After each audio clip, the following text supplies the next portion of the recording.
नमस्कार विद्यार्थियों, मैं आचार्य भवानी शंकर शर्मा आप सभी का स्वागत करता हूं। तो आइएगा हम उसी कड़ी में आगे जुड़ते हैं जहां हमने छोड़ा था क्रम। हमने उच्चारण स्थान पढ़ लिए थे, उच्चारण स्थल को देख लिया था। अब हम इसी कड़ी में आपके एग्जामिनर को प्रश्न पूछने का मौका मिलेगा। एग्जामिनर आपसे सीधा सा प्रश्न पूछेगा जिसका टॉपिक है वो है प्रयत्न। प्रयत्न टॉपिक से प्रश्न पूछेगा। आइएगा, आज हमारा जो टॉपिक रहेगा वो रहेगा प्रयत्न।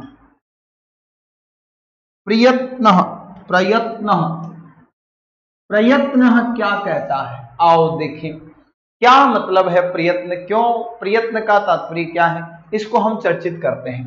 तो देखिएगा, प्रयत्न टॉपिक को मैं देखूं, इसको मैं डायग्राम बनाऊंगा प्रयत्न, और डायग्राम से समझेंगे प्रयत्न को। देखो यहां से प्रश्न क्या आएगा, यहां से एक तो प्रयत्न पूछ लेगा कि प्रयत्न कौन सा है, और दूसरा प्रश्न आएगा उच्चारण स्थान, और तीसरा आएगा वर्ण विस्तार। ये जो टॉपिक दिख रहे हैं इन सबको मिलाकर एक प्रश्न पूछना चाहता है एग्जाम। देखो इनसे पूछेगा, वो पूछेगा ही पूछेगा, पर इन सबको मिलाकर भी एक प्रश्न बनेगा, उससे वो प्रश्न पूछना चाहता है। ऐसा एग्जाम में बखूबी पूछा गया है और पूछा जाएगा। अब की बार जो एग्जाम होगा ग्रेड का, उसमें यहां से प्रश्न निश्चित आएगा, तीनों को मिलाकर। एग्जामिनर यह चाहता है कि जो संस्कृत का अध्यापक है उसको हर चीज का नॉलेज है, क्या वह दिमाग भी लगाता है। हाँ साहब, संस्कृतज्ञ का दिमाग तो शार्प होता है, अगर उसको याद है तो वो बिल्कुल नहीं छोड़ के आएगा। तो आइएगा, जिसको प्रयत्न टॉपिक नहीं आता वो आसानी से सीख पाएगा। इसको ट्रिक के माध्यम से भी सीखेंगे और एक जो परंपरा चली है पाणिनीय परंपरा, उसके अनुसार सीखेंगे। देखिएगा, प्रयत्न शब्द का क्या अर्थ है। प्रयत्न शब्द का अर्थ है प्रयास करना। क्या है साथियों? प्रयास। सर किस चीज का प्रयास? भैया आपने उच्चारण तो सीख लिए और आपने वर्ण सीख लिए, उनको बोलने का प्रयास, उसमें नाद हो, गूंज हो, आवाज हो, उस चीज का प्रयास की बात कर रहा है। तो प्रयत्न। अब देखें, प्रयत्न शब्द को विच्छेदित करो। भाई प्रयत्न शब्द में कोई संधि का उदाहरण है क्या? प्रयत्न शब्द, इसको विच्छेदित करें तो प्र प्लस यत्न शब्द बनता है। यहां पर कोई संधि नहीं है, केवल उपसर्ग लगा है और मूल शब्द लगा है यत्न। बात समझ आ गई? यहां तक क्लियर हो गई बात? आगे चलो। एग्जामिनर का पहला प्रश्न ये रहेगा, प्रयत्न कितने प्रकार के होते हैं? प्रयत्न कितने प्रकार के होते हैं? काइंड्स ऑफ प्रयत्न। आओ जी, प्रयत्न को देख लेते हैं। प्रयत्न के दो प्रकार हैं, एक है आभ्यंतर, आभ्यंतर, और दूसरा है बाह्य। दूसरा कौन सा है साथियों? बाह्य। एक है आभ्यंतर प्रयत्न और एक है बाह्य प्रयत्न। एग्जामिनर का पहला प्रश्न यही रहा कि आपके सामने प्रयत्न कितने प्रकार के होते हैं, तो आपका सीधा उत्तर जाएगा दो प्रकार के, आभ्यंतर और बाह्य। एग्जामिनर दूसरा प्रश्न ये पूछेगा, आपसे सीधा सा प्रश्न करेगा, ये नहीं पूछेगा कि आभ्यंतर की परिभाषा बताओ कि बाह्य की परिभाषा बताओ। ये आपके मौखिक स्वरूप होते हैं। जब आप एग्जाम में किसी इंटरव्यू का हिस्सा बनते हैं तब आपसे एग्जामिनर पूछ सकता है। तो भी ध्यान रख लेना, आभ्यंतर यानी आंतरिक, बाह्य यानी बाहरी, ये बातें ध्यान रखना। एग्जामिनर का दूसरा प्रश्न होगा, आभ्यंतर प्रयत्न कितने प्रकार के होते हैं? तो आपका उत्तर जानना चाहिए। क्या जानना चाहिए उसके बारे में मैं चर्चा करता हूं। देखो साथियों, आभ्यंतर प्रयत्न के अंतर्गत मैं देखूं तो आप 5 प्रकार के देखेंगे। कितने प्रकार के? 5। सर हमने 4 प्रकार के भी सुने हैं और आप 5 प्रकार के भी देखेंगे। देखो ये 4 और 5 का खेला क्यों होता है? 4 और 5 का खेला इसलिए होता है, एक आती है वैयाकरण सिद्धांत, वैयाकरण सिद्धांत कौमुदी, एक आती है लघु सिद्धांत कौमुदी।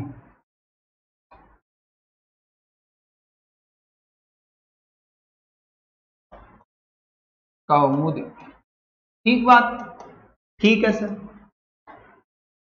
वैयाकरण सिद्धांत किसने लिखी, याद करो, सर भट्टोजी दीक्षित ने लिखी। लघु सिद्धांत वरदाचार्य जी ने लिखी। इन दोनों के मतानुसार कि 4 तो वैयाकरण के अनुसार है, 5 आपका लघु सिद्धांत के अनुसार है। ये बात यहां से कंफर्म होती है। अब देखते हैं, क्योंकि मैं 4 और 5 का आंकड़ा आपको नोट लगाकर लिखवाऊंगा। सबसे पहले हम यही देख लेते हैं कि चूंकि लघु सिद्धांत कौमुदी का ही आंकड़ा सबसे ज्यादा एग्जामिनर पूछता है आपके लेवल तक का, है ना, तो भी मैं पूरा लेवल बताऊंगा जिससे आपके दिमाग में बैठ जाएगा। अब कौन कौन से इनके बारे में चर्चा कर लेते हैं। एक है स्पृष्ट, जिसको आप स्पर्शी कहते हो। एक है ईशत स्पृष्ट। ईशत शब्द को अर्थ अर्ध, आधा, ईषद स्पृष्ट। अगला है विवृत। अगला है ईषद विवृत, ईषद विवृत। और अगला है आपका समृद्ध। इनमें कई कंडीशंस बैठेंगी, आप थोड़ा ध्यान रखिएगा।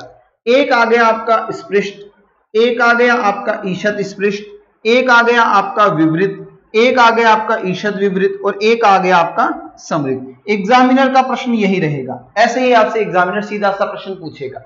अब एग्जामिनर क्या पूछेगा, साहब बताओ स्पृष्ट वर्ण कौन कौन से हैं, अर्थात जिनको हम स्पृष्ट कहते हैं। एग्जामिनर आपसे वर्ण देकर प्रश्न पूछ सकता है। पहला प्रश्न तो हो गया कितने प्रकार, 2 प्रकार। दूसरा प्रश्न हो गया आभ्यंतर कितने प्रकार, तो आपने 5 प्रकार बताए हैं। और 5 प्रकार किसके अनुसार बताए हैं, लघु सिद्धांत के अनुसार बताए हैं। 4 प्रकार की मैंने अभी तक चर्चा की नहीं है, वो करूंगा, पर 4 प्रकार भी होते हैं। अब एग्जामिनर का तीसरा प्रश्न क्या रहेगा, स्पृष्ट वर्ण कौन से होते हैं। तो स्पृष्ट वर्ण होते हैं कादयोमावसाना, अर्थात कु, चू, टू, टू और पु। यही क्या है, स्पृष्ट है। बात में आ गई। कु, चू, टू, तु, पु एते उदिताः, एते कहने का तात्पर्य इनका वर्गीय वर्णाः, आप कह सकते हो इनको स्पृष्टः। तो ये बात आपके सामने आ गई। स्पृष्ट वर्ण है कु, चू, टू, तु, पु, कैसे लेकर मैं तक, अर्थात टोटलों की संख्या कितनी होगी, 25। ये बात अपनी क्लियर हो गई। सर ईसत स्पृष्ट जो कम स्पर्श करते हैं, स्पृष्ट यानी कम, ईसत यानी कम, स्पृष्ट यानी स्पर्श करना, कौन कौन से हैं, य, व, र और ल, ये हैं कम स्पर्श करने वाले, य व र ल है, ध्यान रखिएगा। विवृत कौन से होते हैं, विवृत होते हैं सारे के सारे स्वराह, स्वराह, अचस्वराह, जो अच है मूल रूप से नो है, माहेश्वरी सूत्रानुसार नो है, और वैसे देखा जाए तो दीर्घ भी काम में आते हैं। तो सारे स्वर की बात कर रहा हूं, ए, आ, ई, उ, री, री, ए, ऐ, ओ, औ, है ना, ये आपके सामने आते हैं। तो ये विवृत जितने भी स्वर हैं। ईषद विवृत जो कम विवृत हैं, अर्थात वो कौन कौन से होंगे, वो साथियों को होंगे। विवृत का तात्पर्य यहां पर आप ये मान के चलना, स्पृष्ट का तात्पर्य था स्पर्श करना, विवृत का तात्पर्य कहीं स्पर्श नहीं करता, स्वर कहीं स्पर्श नहीं करते, है ना। तो ईषद विवृत जो कम स्पर्श करे और थोड़ा स्पर्श भी करे, ऐसी कंडीशन से आती हैं। तो ईषद विवृत की बात करें तो ये आ जाते हैं श, श, श और ह। एग्जामिनर का सीधा सा प्रश्न रहेगा, बताओ भैया ईषद विवृत वर्ण निम्न में से कौन से हैं। तो आप बता पाओगे श, श है, ईषद स्पृष्ट कौन से हैं, य, व, र, ल है, विवृत कौन से हैं, स्वरा है, स्पृष्ट कौन से हैं, कु, चू, टू, तु, पु है, कोई दिक्कत नहीं। समृद्ध में कौन आता है, समृद्ध में बेचारा है, हमेशा याद रखना बेचारा है, बेचारा जरूर लगाना, याद रहेगा साथियों, अगर जिसको याद नहीं है वो बेचारा लगा लेना, बेचारा। सर बेचारा क्यों कहा, बेचारे को 2 बार काम करना पड़ता है। कहां कहां काम करना पड़ता है, एक विवृत में आएगा या नहीं आएगा, स्वरों में ए है या नहीं है सर, और विवृत समृद्ध में भी है या नहीं है सर, समृद्ध में बेचारा ए आया तब बेचारा है, और तो एक बार कार्य कर रहे हैं, ए बेचारा 2 बार कार्य कर रहा है। इसका मतलब यहां कुछ ना कुछ होने वाला है, क्या होगा उसकी भी चर्चा करेंगे। तो हमारे दिमाग में अभी तक कंडीशन ये बैठी है, स्पृष्ट हो गए 25, ईषद स्पृष्ट 4 हो गए, विवृत सारे स्वर हो गए, ईषद विवृत 4 हो गए, समृद्ध ए हो गया। आपको याद हुआ या नहीं हुआ, वापिस बोलकर देखिएगा। बोलो टॉपिक कौन सा चल रहा है, प्रयत्न। अर्थ क्या होता है, प्रयास होता है। प्रयत्न का विच्छेद करो, प्र प्लस यत्न। अच्छा मुझे बताओ प्रयत्न कितने प्रकार के, सर 2 प्रकार के, कौन कौन से, आभ्यंतर बाह्य। अच्छा आभ्यंतर कितने प्रकार के, सर 5 भी है 4 भी है। 5 किसके अनुसार?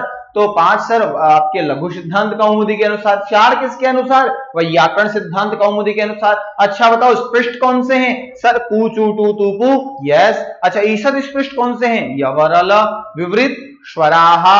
अच्छा ईषद विवृत श श श ह, और आपका जो बेचारा था वो समृद्ध में आता है, बेचारा सर अ। बहुत बढ़िया, ये हुई बात आपको याद करने की। बात समझाई?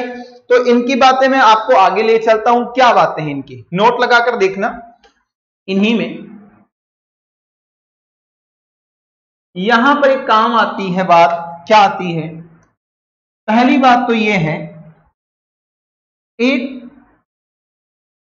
जो आपका विवृत है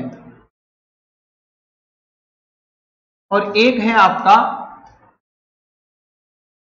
ईषद विवृत। ये जो दो कंडीशंस देखने को मिल रही है, या मैं बात करूं इसी में दूसरा पॉइंट यही है, इन्हीं का संबंधित है 4 या 5। क्यों है 4 या 5? अब इसके मैं उत्तर देने की चेष्टा करता हूं। क्या है? एक है आपकी लघु सिद्धांत,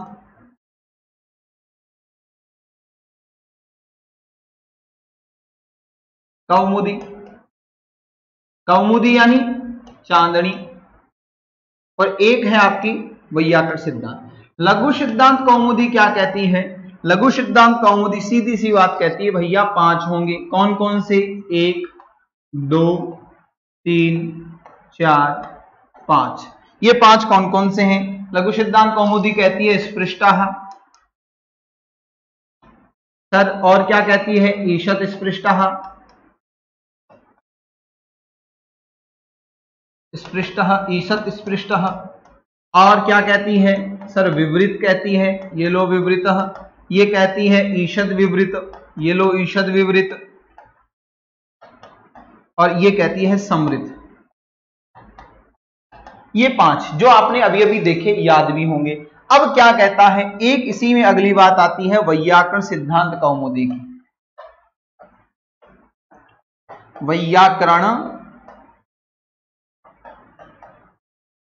सिद्धांत कौमुदी। वैयाकरण किसे कहते हैं? व्याकरणम अधीतेति वैयाकरण है। याद रखना, ये एक जो शब्द आया है इसका अर्थ क्या होता है? व्याकरणम अधीते।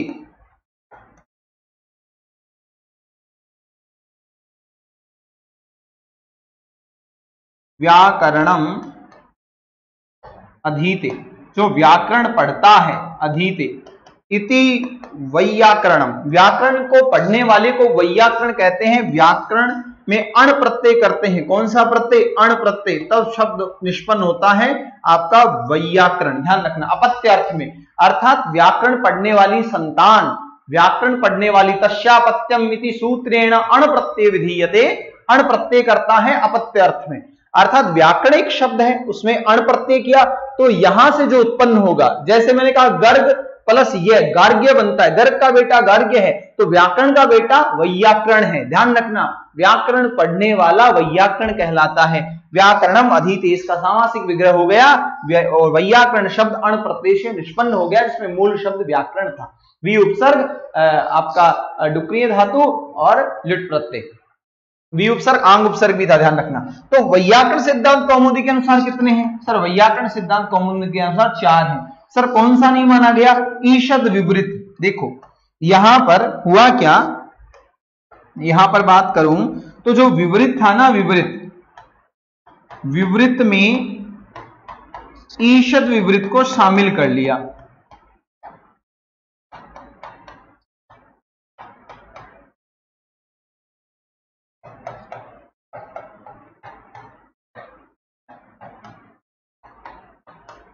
बात यहां पर कंप्लीट हो गई।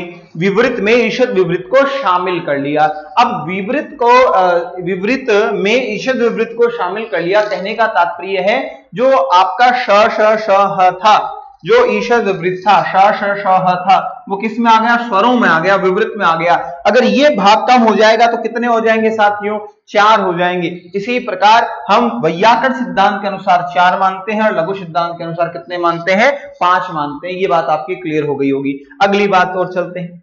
यहां पर अपने बात आती है नोट नंबर 2। नोट नंबर 2 क्या कहता है?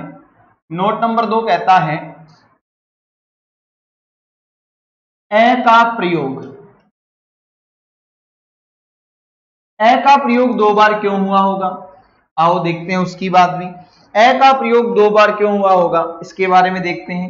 ए का प्रयोग 2 बार होने का कारण है, जिसमें एक तो आता है आपका विवृत में अ, और एक आता है आपका समृत में अ।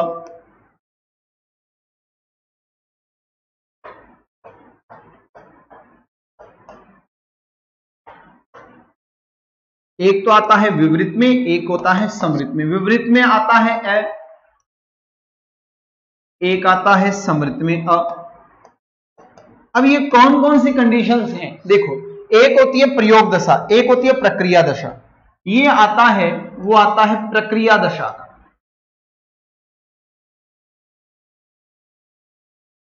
प्रक्रिया दशा से तात्पर्य क्या है? प्रक्रिया दशा से तात्पर्य आपका हमेशा होना चाहिए संधि से। उदाहरण क्या है? उदाहरण ये है, जैसे मैंने आपके सामने लिख दिया शिव प्लस आलय।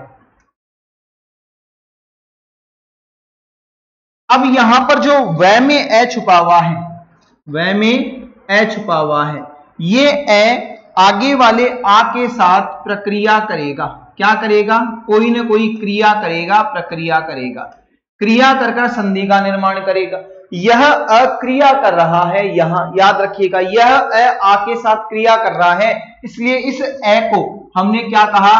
प्रक्रिया दशा का ए कहा। इसीलिए इसको प्रक्रिया दशा का ए कहा। अर्थात जब भी ए किसी के साथ प्रक्रिया करे तो हमेशा याद रखना वह अप्रक्रिया दशा का होगा, और प्रक्रिया दशा का ए किसका होता है? विवृत का होता है। बात कंप्लीट। यहां पर दूसरे ए की बात करूं। दूसरा ए कहता है प्रयोग दशा होती है, प्रयोग दशा। प्रयोग दशा का ए क्या कहता है? प्रयोग दशा का ए कहता है, उदाहरण से समझते हैं कि आपने शिवालय उदाहरण बना लिया शिवालय, और इस शिवालय में जो अंतिम में यह दिख रहा है, इसमें भी तो क्या है? ए है साहब। इसके बाद में क्या है? अवसान है, कुछ नहीं है। अर्थात इसके आगे कोई चीज प्रारंभ नहीं हो रही। ये अ किसी से प्रक्रिया कर सकता है क्या? नहीं कर सकता। अगर नहीं कर सकता तो ये क्या है? केवल प्रयोग है, और प्रयोग है तो ये प्रयोग दशा का ए माना जाएगा। इसीलिए 2 कंडीशंस बैठती हैं कि प्रक्रिया दशा और प्रयोग दशा। प्रक्रिया दशा संधि से याद रखना, जिससे विवृत में आएगा, क्योंकि विवृत में सारे स्वर प्रक्रिया करते हैं, और समृत में केवल ए को माना। और किसने माना है समृत में? तो लघु सिद्धांत कौमुदी ने भी माना है और वैयाकरण सिद्धांत कौमुदी ने भी माना है। दोनों ने ये चीजें मानी है। तो याद रखना, आप कभी भी उदाहरण पूछ लिया जाए, जैसे मैं आपके सामने लिखूं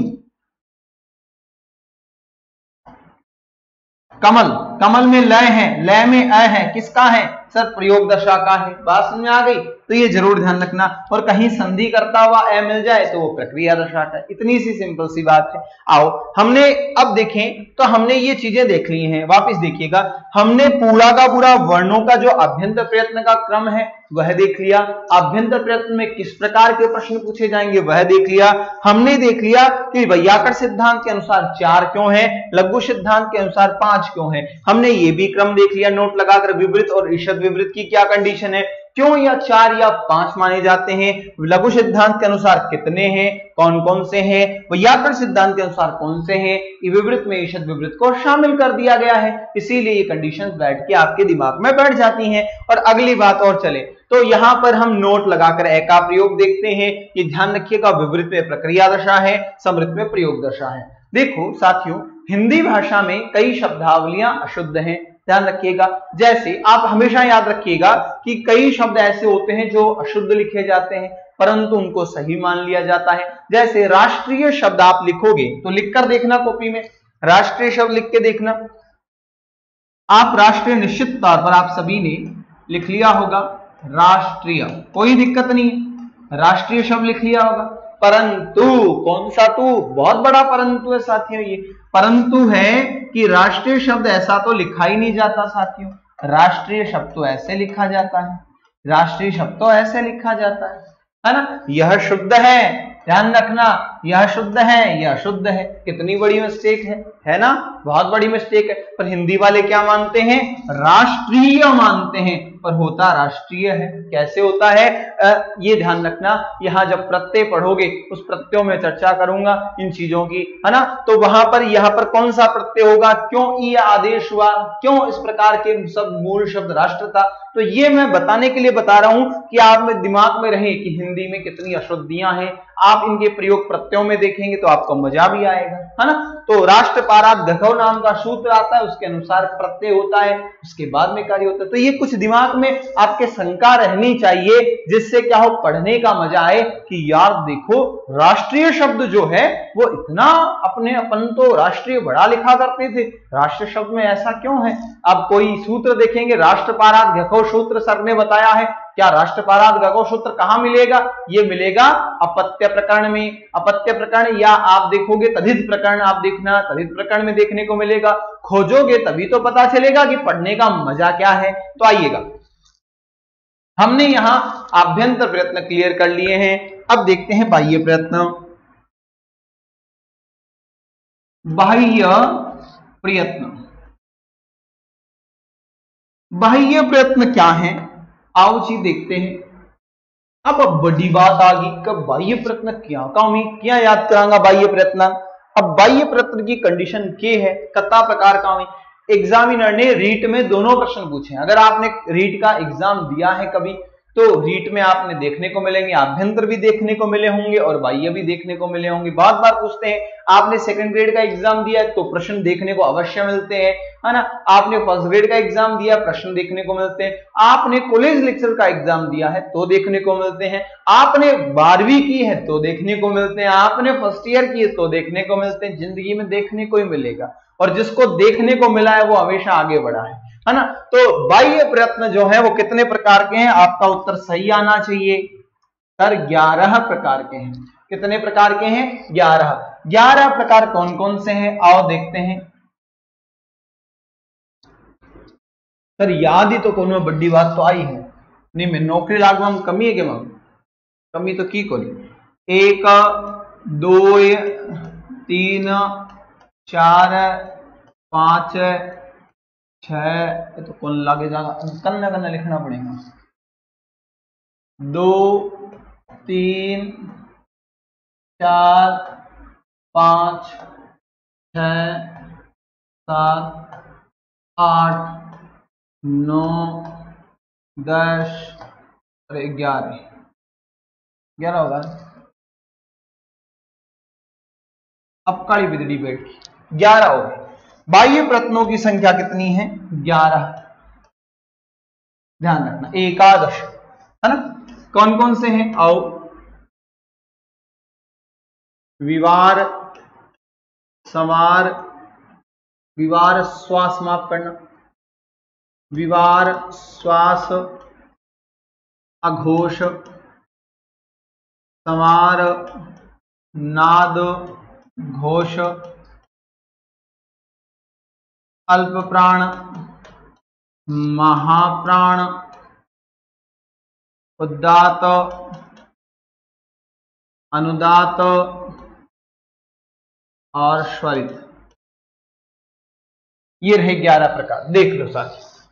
विवार श्वास अघोष समार नाद घोष अल्प्राण महाप्राण उदात अनुदात स्वरित, ये है 11 प्रकार के। कैसे याद करोगे, मुझे याद करवागी तो रोड़ी।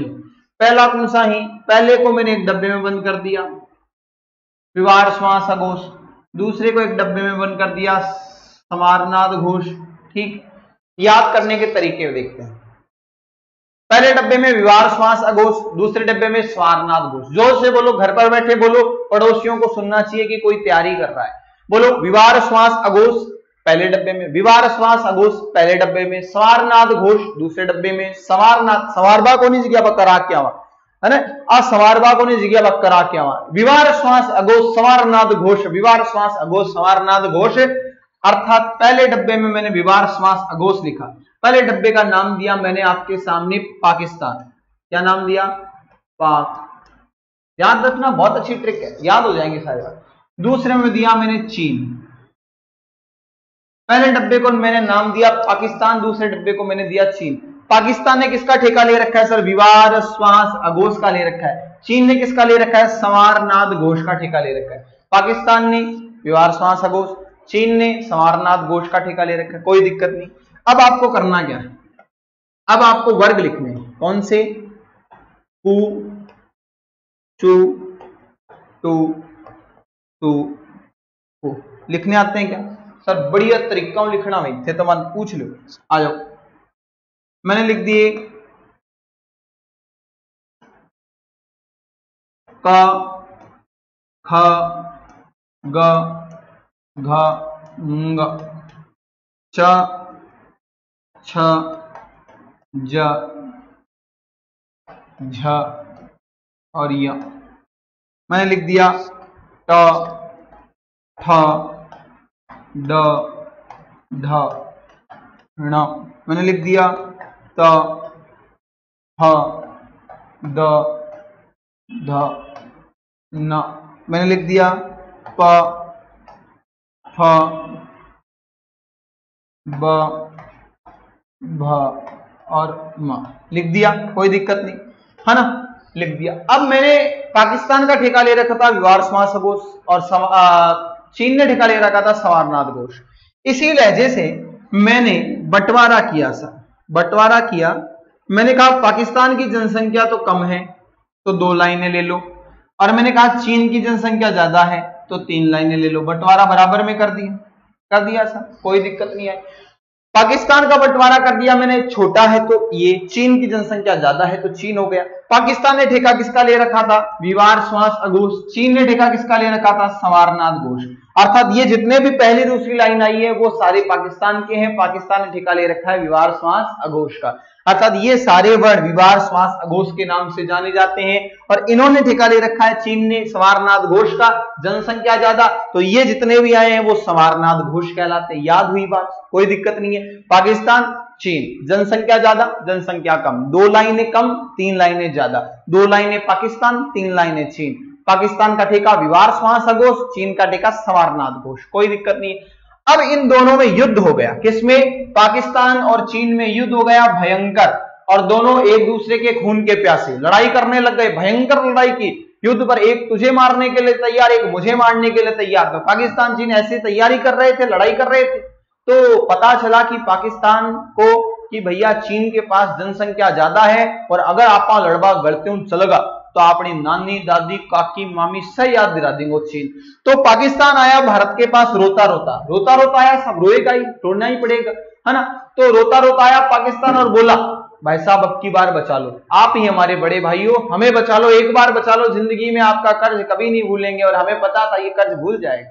तो पाकिस्तान जब मेरे पास रोता रोता आया तो मैंने कहा तू टेंशन ना ले, तू मेरा छोटा भाई है, मैं तुझे दे देता हूं कुछ वर्ण। मैंने क्या वर्ण दिए? मैंने कुछ वर्ण दे दिए। मैंने वर्ण दिए साथियों पाकिस्तान को, क्या दिए? मैंने कहा तू अगर लड़ाई करना चाहता है और तुझे हारने में तकलीफ हो रही है तो मैं तुझे कुछ वर्ण देता हूं। मैंने वर्ण उसको दे दिए आपके सामने, ये श, श और श।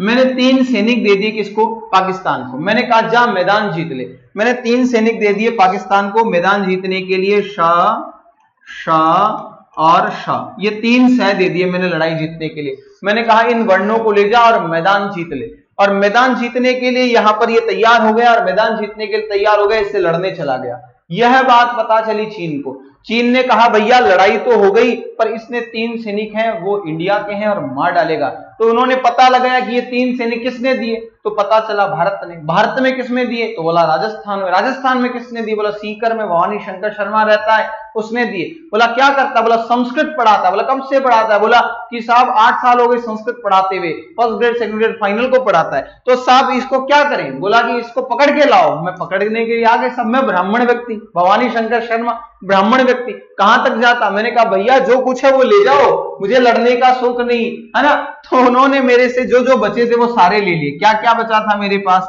देखो श तो दे दिए मैंने, मेरे पास बचा है य व र ल, या व र ल बचे हैं। मेरे पास एक ह भी बचा है, मैंने दे दिया। मैंने कहा तू ले जा, तू ले जा रे, जिंदगी जी ले, मजा कर जिंदगी जी। तो मैंने दे दिए, और मैंने दिए तो वो राजी हो गया। राजी होकर ये लड़ाई, यहां पर दोनों की लड़ाई हुई। दोनों में पता नहीं कौन जीता कौन हारा। अपन के मतलब अपन तो बेरे कौन रोम तो आयो पाकिस्तान काहे दियो शह और जत्ता बछड़ा किन दे दिया चीन ने, गुरुजी आपनो काम हो गया।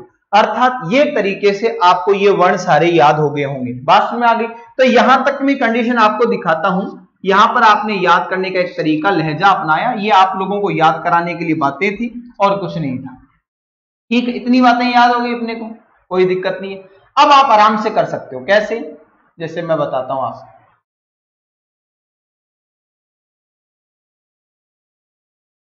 अब देखो,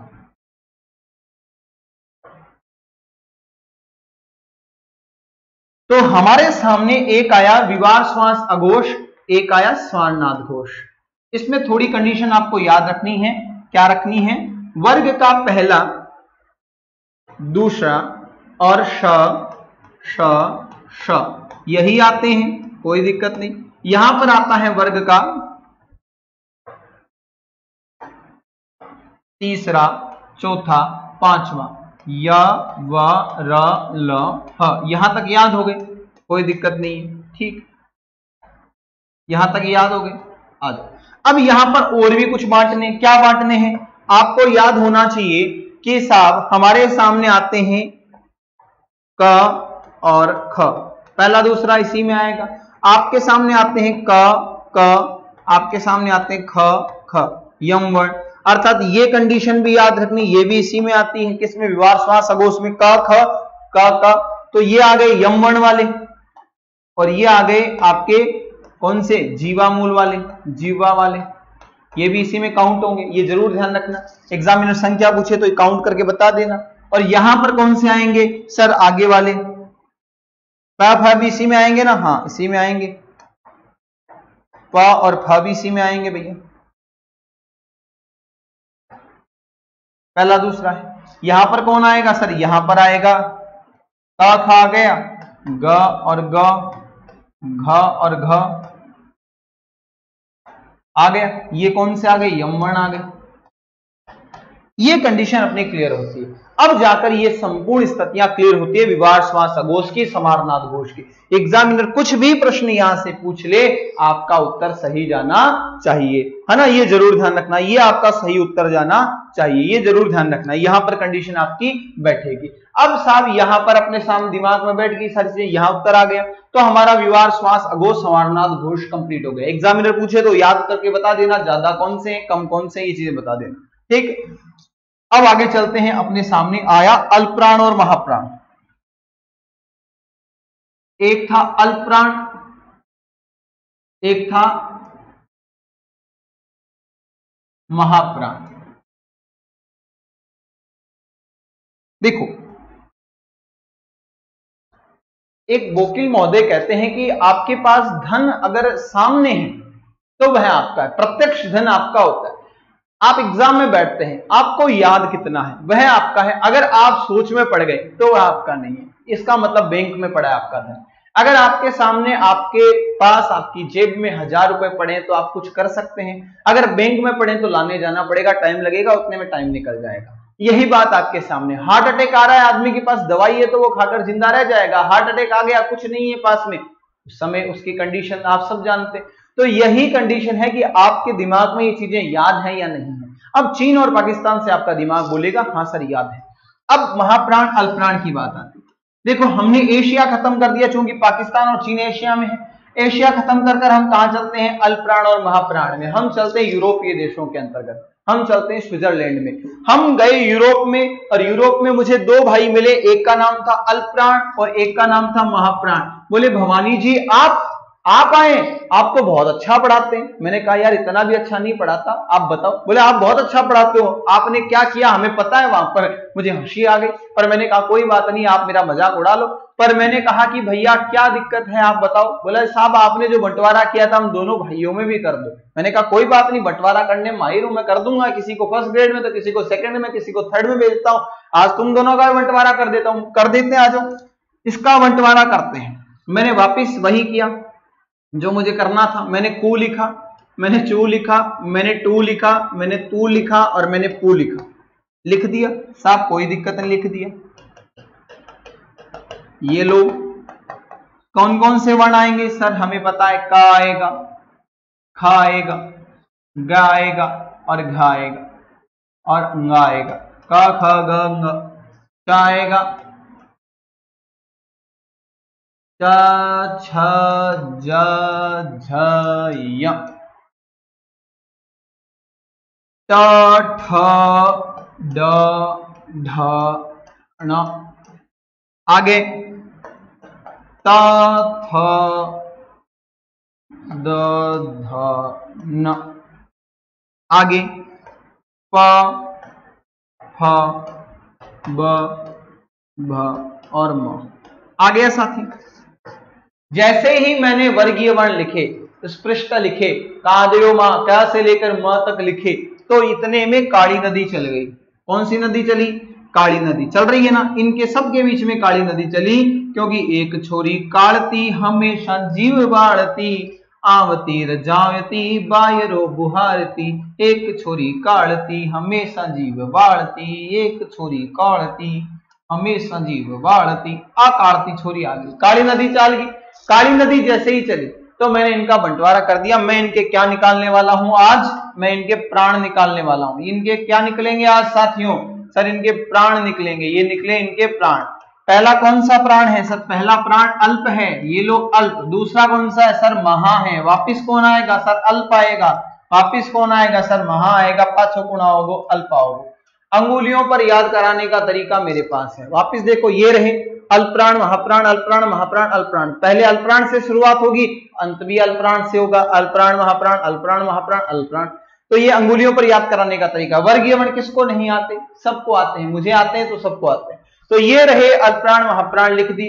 अब हमें क्या करना था, और भी तो बंटवारा करना है। कर दो सर, क्या करोगे, आपको पता चल गया होगा अल्पप्राण को क्या क्या देंगे। अल्पप्राण को सर हम क्या क्या देंगे, आओ देखते हैं। अल्पप्राण को देंगे हम आपके सामने, आपको मैंने जब वर्ण विस्तार पढ़ाया था तो मैंने अवर्गीय बांटा था। वर्गीय तो सारे आ गए। अवर्गीय को दो भागों में, एक था अंतस्तः और एक था ऊष्म। अंतस्थे यवरल, ऊष्म थे श।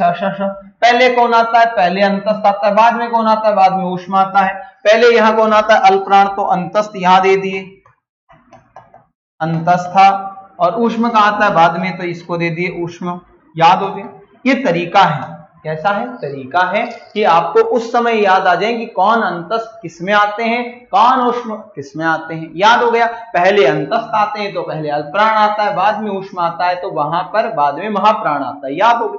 तो जितने भी शय है वो महाप्राण होते हैं, या वरल अल्पप्राण होते हैं। ये बात ध्यान रखनी है। अब हुआ क्या, यहां पर हमें एक बात और ध्यान रखनी है। क्या ध्यान रखनी है भाई, अपने सामने ये भी तो बच गए।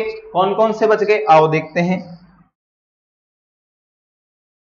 हमारे सामने स्थितियां और बच गई। क्या बच गई, ये ध्यान रखना, नोट में लगा देता हूं। एक है अल्पप्राण और एक है महाप्राण।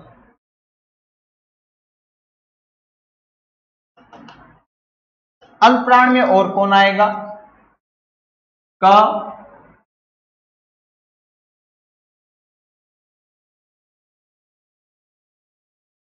प क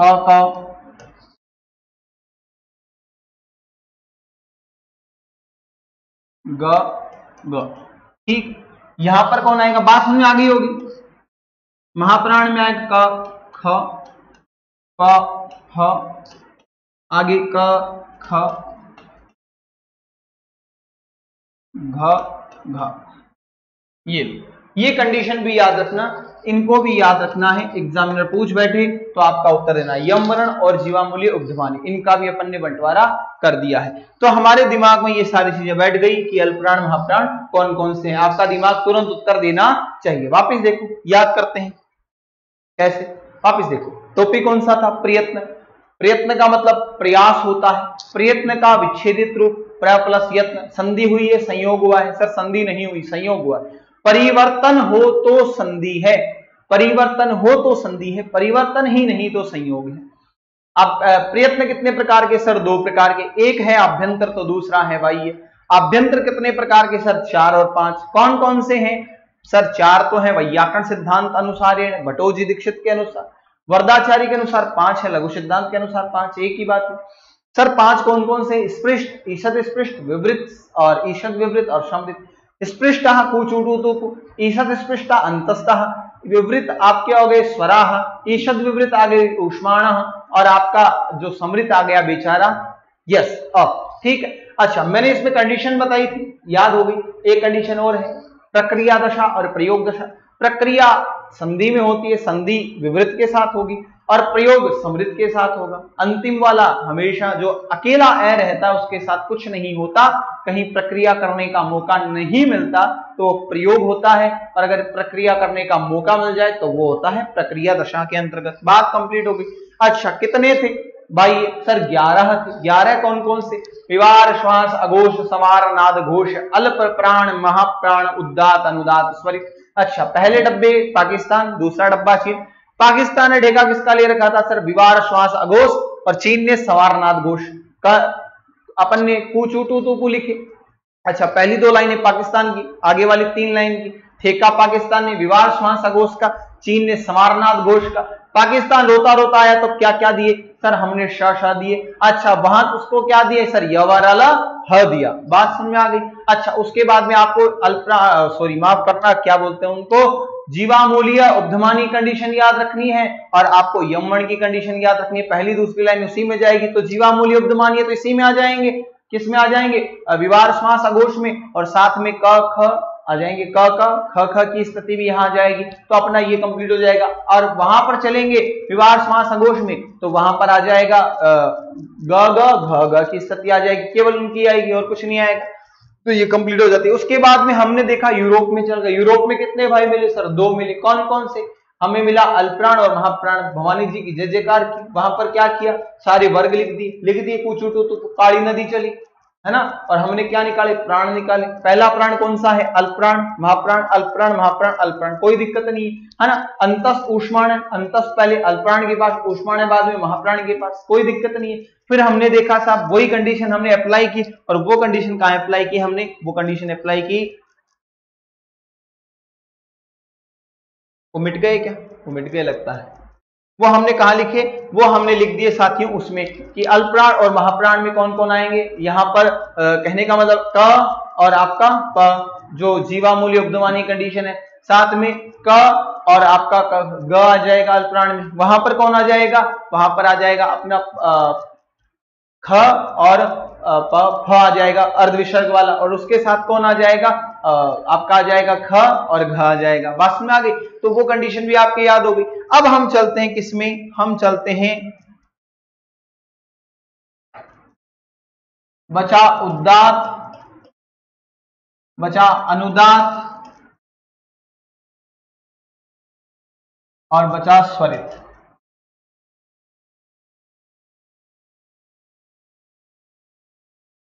उद्दात, अनुदात, स्वरित क्या होते हैं? उद्दात, अनुदात, स्वरित ये होते हैं साथियों स्वरों को बोलने का तरीका। ये है स्वरों को बोलने का तरीका। ये सारे क्या है? स्वरों को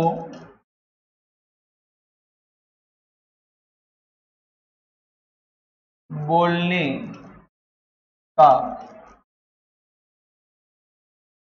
तरीका। स्वरों को बोलने का तरीका, स्वरों को बोलने का तरीका क्या है? उद्दात, अनुदात, स्वरित है। कैसे देखोगे? आओ देखते हैं। स्वरों को बोलने का तरीका, उद्दात क्या होता है? इसका एक मात्रा होती है, चिन्ह होता है। चिन्ह क्या होता है? इसके ऊपर खड़ी पाई मिलेगी, कुछ नहीं मिलेगा, और ऐसे आडी, सॉरी माफ करना, यहाँ आडी पाई मिलेगी और यहाँ खड़ी पाई मिलेगी, ठीक, ये चिन्ह मिलेगा। तो हम क्या करेंगे, यहाँ पर हम देखेंगे कि जिसके ऊपर चिन्ह लगा उदात्त यानी ऊंचा लेकर बोलना,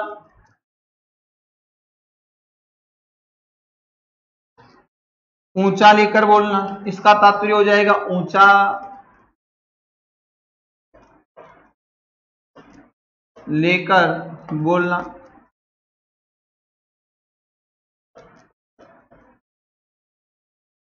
नीचा लेकर बोलना, किसको, स्वरों को।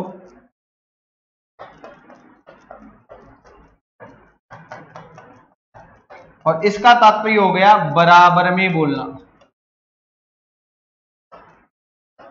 देखो कैसे, यहां पर कहने का तात्पर्य है, कभी भी आपने कोई मंत्र देखा हो तो मंत्र में क्या होता है कि उदात्त, अनुदात्त और स्वरित के चिन्ह होते हैं। उच्चैरुदात्त, निश्चैरुदात्त, समाहार स्वरितः, इन सूत्रों की मैं चर्चा करूंगा बाद में। तो अब हम देखते हैं, तो यहां पर आपने कभी वेदों के मंत्रों का उच्चारण करते हुए पंडितों को देखा होगा, कैसे करते हैं, ओम नमः स्वस्ति स्वाहा स्वधा वषड बलम्ब योगा। ये मैंने एक सूत्र बोल दिया, मुझे मंत्र इत्यादि नहीं आते, वैसी बात तो ध्यान रखना। पर कई बोलते स्वस्ति न इंद्रो विश्ववेदाः स्वस्ति न पूषा विश्ववेदाः, ये आपने सुना होगा, स्वस्ति मंत्र है। तो वहां पर आपके सामने ये चिन्ह रहते हैं, इन चिन्हों का प्रयोग कर कर आप उच्चारण को शुद्ध कर सकते हैं। बोलने का मात्र है, अरे स्वरों को बोलने का तरीका इतना ही याद रखना है और कुछ याद नहीं रखना, जिससे आपकी कंडीशन क्लियर हो जाएगी और आपको याद भी अच्छी तरीके से हो जाएगा, ये जरूर ध्यान रखना।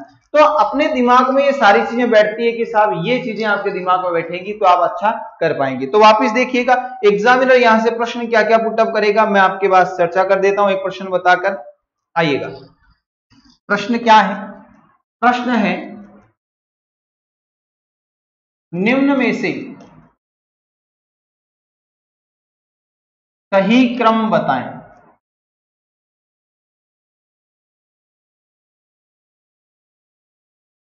किसका सही क्रम बताना है, आपको बताना है चय का, ठीक है। ऑप्शन आया ये,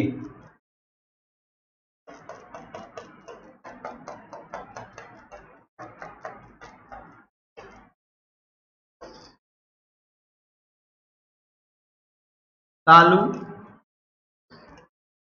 अल्पप्राण, उदात्त, मूर्धा, महाप्राण,